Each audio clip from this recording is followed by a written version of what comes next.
I am wondering, does God exist? It seems that he does not. On the contrary, it is said in the person of God, in Exodus 3:14, I am who am. I answer that the existence of God can be proved in 5 ways. The first and more manifest way is the argument from motion. It is certain and evident to our senses that in the world some things are in motion.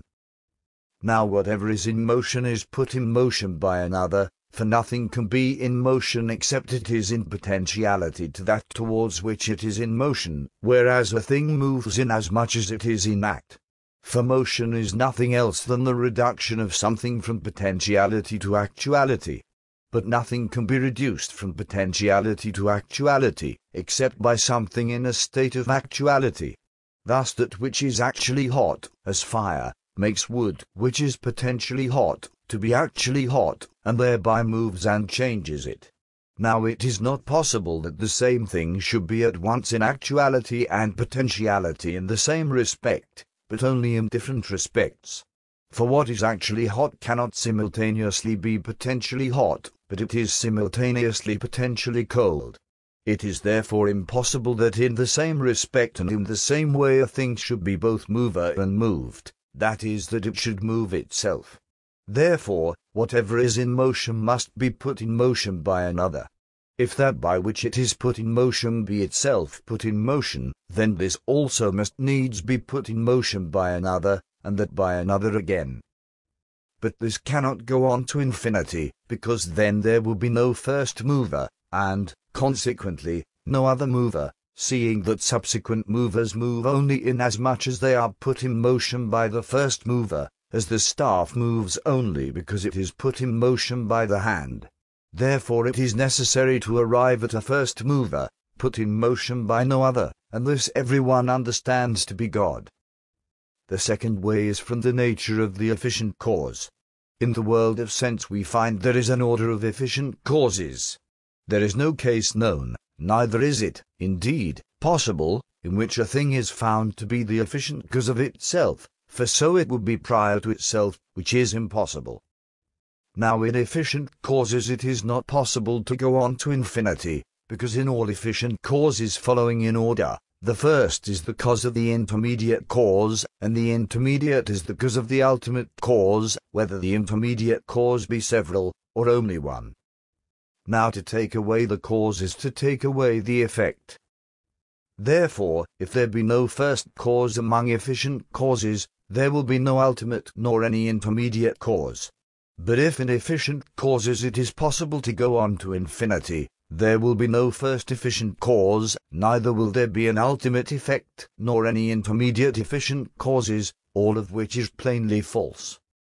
Therefore it is necessary to admit a first efficient cause, to which everyone gives the name of God.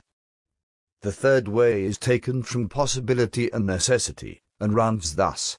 We find in nature things that are possible to be and not to be, since they are found to be generated, and to corrupt, and consequently, they are possible to be and not to be. But it is impossible for these always to exist, for that which is possible not to be at some time is not. Therefore, if everything is possible not to be, then at one time there could have been nothing in existence. Now if this were true, even now there would be nothing in existence, because that which does not exist only begins to exist by something already existing. Therefore, if at one time nothing was in existence, it would have been impossible for anything to have begun to exist, and thus even now nothing would be in existence, which is absurd.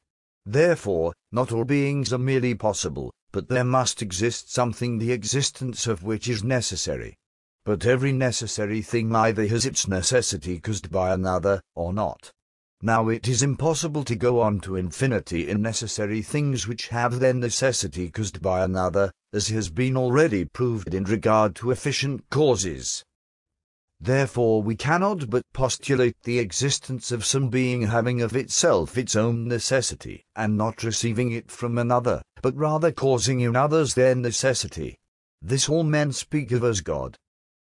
The fourth way is taken from the gradation to be found in things. Among beings there are some more and some less good, true, noble and the like. but more and less are predicated of different things, according as they resemble in their different ways something which is the maximum, as a thing is said to be hotter according as it more nearly resembles that which is hottest. So that there is something which is truest, something best, something noblest, and, consequently, something which is uttermost being, for those things that are greatest in truth are greatest in being, as it is written in the Metaphysics Book 2. Now the maximum in any genus is the cause of all in that genus, as fire, which is the maximum heat, is the cause of all hot things. Therefore there must also be something which is to all beings the cause of their being, goodness, and every other perfection, and this we call God. The fifth way is taken from the governance of the world. We see that things which lack intelligence, such as natural bodies, act for an end, and this is evident from their acting always, or nearly always, in the same way, so as to obtain the best result. Hence it is plain that not fortuitously, but designedly, do they achieve their end. Now whatever lacks intelligence cannot move towards an end, unless it be directed by some being endowed with knowledge and intelligence, as the arrow is shot to its mark by the archer. Therefore some intelligent being exists by whom all natural things are directed to their end, and this being we call God. But I object that it still seems that God does not exist, because if one of two contraries be infinite, the other would be altogether destroyed. But the word God means that he is infinite goodness. If, therefore, God existed, there would be no evil discoverable, but there is evil in the world. Therefore God does not exist. I respond by saying that, as Augustine says, since God is the highest good, he would not allow any evil to exist in his works, unless his omnipotence and goodness were such as to bring good even out of evil. This is part of the infinite goodness of God, that he should allow evil to exist and out of it produce good. But still, it seems that God does not exist for this reason. It is superfluous to suppose that what can be accounted for by a few principles has been produced by many. But it seems that everything we see in the world can be accounted for by other principles, supposing God did not exist. For all natural things can be reduced to one principle, which is nature, and all voluntary things can be reduced to one principle, which is human reason, or will. Therefore there is no need to suppose God's existence. I respond by saying that, since nature works for a determinate end under the direction of a higher agent, whatever is done by nature must needs be traced back to God, as to its first cause. So also whatever is done voluntarily must also be traced back to some higher cause other than human reason or will, since these can change or fail, for all things that are changeable and capable of defect must be traced back to an immovable and self-necessary first principle, as I already have shown.